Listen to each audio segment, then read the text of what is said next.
کسی انسان کو توڑنے اور چھوڑنے کے 100 طریقے ہیں، مگر اس کو پانے کا طریقہ بے لوث محبت ہے۔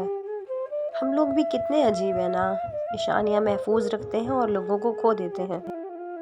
لوگوں سے دھوکہ کھانے کے بعد بعض اوقات انسان اتنا محتاط ہو جاتا ہے کہ اچھے لوگوں سے بھی ڈرنے لگتا ہے۔ زبردستی کسی کا ساتھ نہ مانگنا، کیونکہ مانگی گئی چیز ہمیشہ پاس نہیں رہتی۔ افواہیں نفرت کرنے والے بناتے ہیں، احمق پھیلاتے ہیں اور بے وقوف لوگ ان پر یقین کرتے ہیں۔ ایک دوسرے کا ساتھ دینے کے لیے کسی مشکل ترین فلسفے کی نہیں بلکہ خوبصورت احساس کی ضرورت ہوتی ہے۔ قیدی ہیں سب یہاں، کوئی خوابوں کا تو کوئی خواہشوں کا۔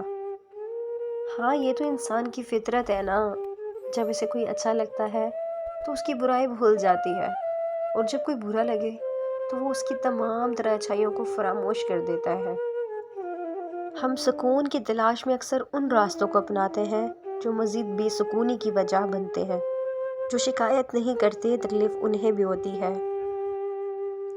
انسان کی سب سے خطرناک ایجاد عارضی تعلقات ہیں۔ جسم کی چوٹ تو وقت کے ساتھ ٹھیک ہو جاتی ہے، مگر لفظوں اور رویوں کے زخم کبھی ٹھیک نہیں ہوتے۔ دل چھوٹے ہو جائیں تو بڑے بڑے گھروں میں بھی جگہ تنگ پڑ جاتی ہے۔